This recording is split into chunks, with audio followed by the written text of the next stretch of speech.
You know what, guys? I'm the first guy to bash Horizon recently with a lot of things that they're doing I don't like, but today I'm going to put that all aside. On a year or over a year I've had this KRATON 8S. I'm going to do a review on it for the whole time that I've had it since release, and everything I've got to say about this car is basically absolutely positive. There's a couple of minor things, but yeah, I just want to go through the car. You'll see it as is. This is purely for the bash yesterday, sitting there needing washed. But before I do all that, I just want to have a talk about the car, all the things I think are fantastic with it, and why I think it's probably the single most underrated car there is, especially when it gets compared to like an xmaxx, which is, to me, although they're similar size, they're both fifth scale cars, they're a different classy car. I mean, this thing will destroy an xmaxx on a track.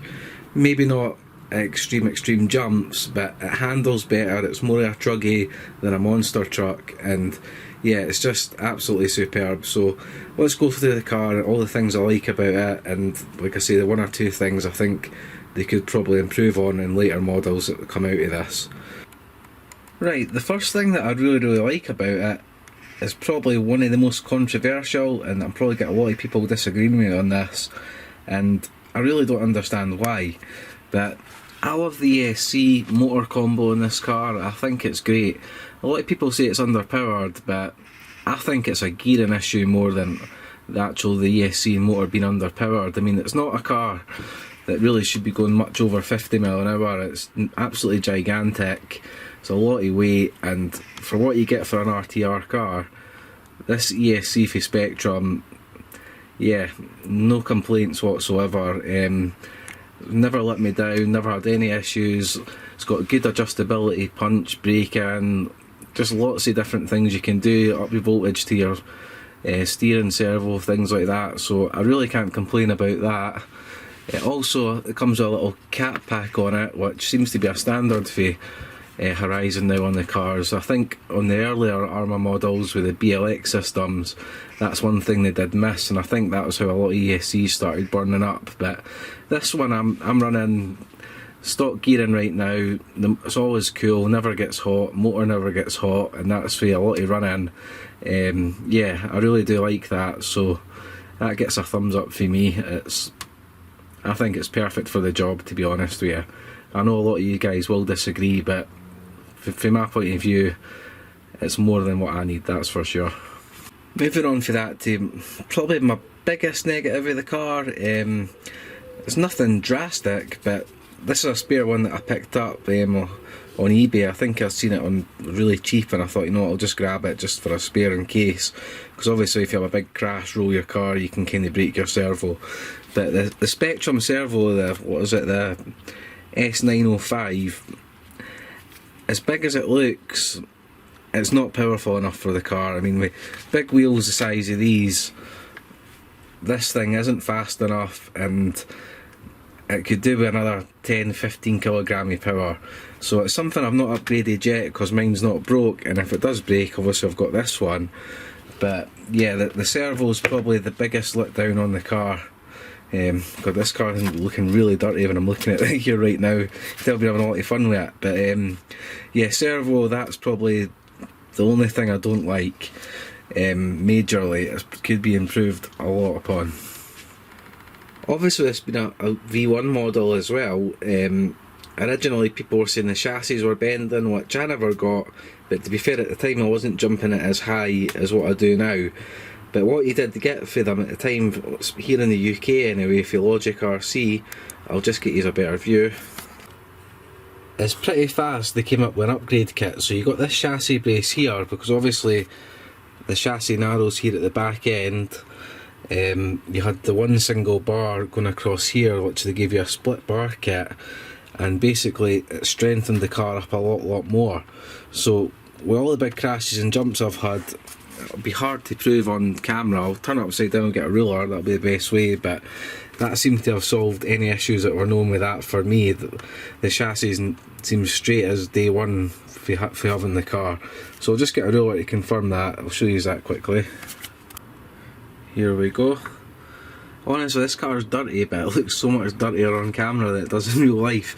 Definitely going to have to get this hosed down and cleaned up soon. But if you go along this ruler, you can see all the way along the chassis, right to the back, straight as day one, no problems. And you can see it's had a lot of impacts and scuffs through the ground where I've been bashing, but not an issue with that at all. So all the stories about it being weak, I just really can't get on board with. I think the car's solid as they come out the box. I mean, all the cars I've had, this one probably weighs about 30-35 pounds, which is a lot of weight for something to fly through the air, and for the chassis to be as straight as that still. Some of my 8 scale cars I've had, I've had issues with. This thing, not at all. Drive shafts are straight, although they're a bit scuffed up there. That's maybe a little negative, is because you've got this brace here, sometimes if you're off-road, you can get little rocks and things sitting here and it's kind of scuffs up, but you kind of hear the noise and know to stop and remove them. It's not really a big deal. I mean, plastics wise, really good quality too, a bit of flex, nothing's broke. I added separately the stone guards onto it, which I've kept inside a lot cleaner for mud and things going in the car. So they're a good little addition. Probably should come with the RTR anyway, but I think they were only like, it should have cost me like £10 UK, so it's next to nothing. And just the bolt on, there's sort of marked holes here on the sort of bulkhead, and you just basically one single screw clips them in. They've got a hex shape so they don't spin, and yeah, they do the job absolutely great with the car. Next thing I'd probably go on about with the car, like I say, I broke a bumper before. This one's took a big bash, it's got a little crack in it, bit of grass in there, but nothing worth replacing yet. They're cheap parts anyway. I'm not actually sure, I think in my cupboard I might have one. But realistically, I mean, a bumper's not a big deal at all. It's just, it is what it is. If you hit things, it's going to break. So no complaints on that. Ideally what they probably could have done is had like an xmaxx style bumper at the front to protect the shell a bit more. But I mean, it is what it is. I've never really had any big problems that way. But moving on to the shocks, that's another thing, is these shocks, with the jumps, the weight of the car, obviously it's obviously big bangs and things like that. I mean, the shafts are solid, they're thick, I've never blew anything, never had an oil leak. They've got plastic tops on them, but they're nice and beefy composite, so yeah, no problems there. But overall, I mean, I think I'm getting my kind of point in what I'm meaning is, this car, for the abuse it's took, for the time I've had it, and have literally no issues in comparison to any other RC cars I've had off-road bashing, it's just incredible. I mean, it's seriously heavy. It's just an absolute tankier thing, and I can't even get on camera that very well because I'm having to stand so far back to get it. It takes up one of my benches completely full, and it's just on. If you have a look here, you can see it's just making it on the bench. But yeah, it's just an incredible car. I mean, that leads me on. The only other thing I can say that I probably should get around to doing myself is replacing the tyres, because the compound's too soft, I think. Not soft as in it expands or pizzas or anything like that, but for a lot of areas I run, you tend to find, this is the second set of tyres it's had, so I didn't put that as a negative because it's my fault for where I was running, but sometimes I run in really sharp shale and gravel, and there's been a few times where older tyres have been slashed up. I'll see if I've got one kicking about to show you. Nah, actually, I just had a look around there. I must have threw them out because I did have a wee clear out a while back, so I must have threw them out at that time. But yeah, the rubber is just a little bit soft, so if I was going to upgrade the car, if I'd got it for day one, the things I would say to do is different tyres, more powerful steering servo, although I've got mine up to the higher voltage that you can do off the ESC, I forgot to mention that. It does make it a little bit better, but I think a more powerful steering servo, and that's it. That's how good the car is. It needs basically nothing out of the box to have as much fun and bash as hard as you want. So all the negativity on the KRATON 8S, I just don't buy it, never have. The EXB model's out. I don't think it's value for money over the RTR version, but that's just me. Everybody's got their own opinions. But yeah, just a wee quick update for the time I've had this car. I was thinking out loud there to myself when I was having a wee look over, and yeah, the car's just done awesome. So happy with it, and this one will probably be one of the cars that will always be my fleety cars. I can't see me ever selling this one.